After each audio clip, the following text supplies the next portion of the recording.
Hi viewers, welcome to நமது இல்லம். இன்னைக்கு நம்ம ஆவணி மாத பௌர்ணமி, கடன் நீங்க, தீயவை விலக, சுப நிகழ்வுகள் நடக்க அம்பிகைக்கு இந்த பொருளை வைத்து வழிபட்டால் போதும் அப்படின்னு சொல்லியிருக்கோம். பௌர்ணமி அப்படின்னாலே சக்தி வாய்ந்தது. அதுவும் இந்த ஆவணி பௌர்ணமி அப்படின்றது மிகவும் சக்தி வாய்ந்தது.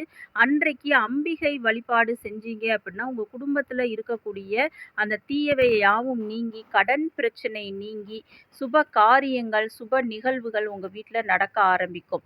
அதுக்கு பார்த்தீங்கன்னா, இந்த ஒரு பொருளே அன்னைக்கு உங்க பூஜை அறையில அம்பாள் முன்னாடி வச்சு நீங்க வழிபட்டாலே போதும். நீங்க வீட்ல இருக்கக்கூடிய எளிமையான ஒரு பொருள் தான். அது என்ன அப்படின்றத வாங்க பார்க்கலாம்.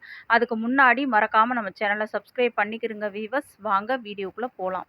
இந்த ஆவணி பௌர்ணமி என்னைக்கு வருது அப்படின்னு பார்த்தீங்கன்னா, செப்டம்பர் மாதம் 7ஆம் தேதி ஞாயிற்றுக்கிழமை வருகின்றது. ஞாயிற்றுக்கிழமை அமாவாசையோ, பௌர்ணமியோ வந்துச்சு அப்படின்னா மிக மிக சிறப்பானதாக சொல்லப்படுகின்றது. அதனால தான் இந்த ஆவணி ஞாயிற்றுக்கிழமையும் சிறப்பான நாள் தான். அன்றைய தினம் இந்த பௌர்ணமி வருவதனால இந்த எளிய வழிபாட்டை நீங்க செய்யுங்க. பௌர்ணமி அப்படின்னாலே குலதெய்வ வழிபாடு சிறப்பு வாய்ந்தது. அதற்கு அடுத்தபடியாக பார்த்தீங்கன்னா, அம்பாள் வழிபாடு மிக மிக சக்தி வாய்ந்தது.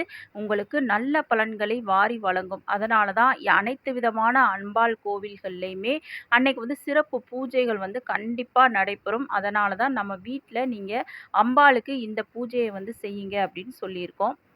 என்ன வழிபாடு செய்யலாம் அப்படின்னு பார்த்தீங்கன்னா, உங்க வீட்ல இருக்கக்கூடிய அந்த பூஜை அறையில அம்பாள் படம் கண்டிப்பா வச்சிருப்பீங்க. அதற்கு நல்லா சுத்தம் செஞ்சு மஞ்சள், குங்குமம் வைங்க. தீபம் ஏற்றுங்க. நெய் தீபமாக இருந்தால் ரொம்பவே சிறப்பு. அந்த மாதிரி நீங்க தீபம் ஏற்றிவிட்டு, இத காலையோ அல்லது மாலை செய்வது ரொம்ப சிறப்பு. காலையில செய்வதை விட மாலை நேரத்தில தான் அந்த பௌர்ணமி வரும். அதனால மாலையில நீங்க செய்யுங்க. என்ன செய்யணும் அப்புட்னா, நம்ம ஒரு பொருள் வைக்க சொல்லியிருக்கோம். அது என்னன்னா சாதம். உங்க வீட்ல நீங்க சமைக்கக்கூடிய அந்த சாதத்த தான் நம்ம வச்சு வழிபட போறோம். இந்த சாதம் அப்படின்னு பார்த்தீங்கன்னா, சந்திரனுக்கு உரிய ஒரு பொருள். அரிசி, நெல் இதெல்லாம் சந்திரனுக்குரிய தானியங்கள். அதனால இந்த பௌர்ணமி அன்னைக்கு அம்பிகை முன்னாடி இந்த சந்திரனுக்குரிய அந்த சாதத்த நீங்க வச்சு, அதில என்ன பண்ணுறீங்கன்னா, அப்படியே வெறும் சாதத்த வைக்காம, அந்த நெய் ஒரு 1 ஸ்பூன் அளவுக்கு அதில நெய் விட்டு, அதுக்கப்புறமா அத பூஜை அறையில வச்சு நீங்க வழிபடுங்க. இந்த மாதிரி வழிபடுவதன் மூலம் நிச்சயமா உங்க வீட்ல இருக்கக்கூடிய அனைத்து பிரச்சனைகளும் நீங்கும்.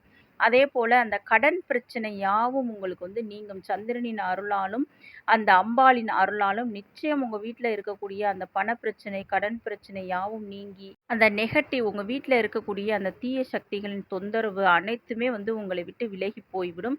அதேபோல நம்ம வீட்ல சுப காரியங்கள், சுப நிகழ்வுகள் ஏதாவது ஒரு நல்ல விஷயம் செய்ய போறோம் அப்படின்னா, அதில தடைகள், தடங்கல்கள்லாம் இருக்கும்.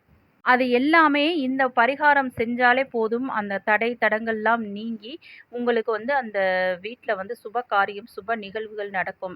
எப்பேர்ப்பட்ட கடன் பிரச்சனையாக இருந்தாலும் அவை எல்லாமே நீங்கும். இந்த மாரி சாதத்த நெய் கலந்து வச்சு, அம்பிகைய மனமார பிரார்த்தனை செய்து கொள்ளுங்கள். அது துர்க்கையாக இருக்கலாம், அம்மனாக இருக்கலாம்.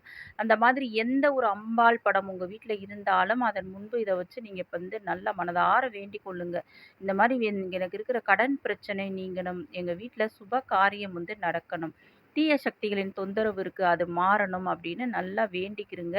ரொம்ப ரொம்ப சக்தி வாய்ந்த வழிபாடு இந்த சாதம். அந்த வெண் சாதத்த நீங்க வச்சு நெய்யோட கலந்து வைக்கும் பொழுது, அது நிச்சயமா உங்களுக்கு நல்ல பலன்களை அள்ளி கொடுக்கும். இத செஞ்சு பாருங்க. நிச்சயம் ஒரு நல்ல முன்னேற்றம், மாற்றம் உங்களுக்கே தெரியும். முடிஞ்சா அன்னைக்கு பக்கத்துல இருக்கிற அம்பாள் கோவிலுக்கு சென்று, அங்கேயும் அம்பாளுக்கு ஏதாவது உங்க கையால ரூ. 10 மல்லிகை பூவாவது வாங்கி குடுத்து வழிபட்டுட்டு வாங்க.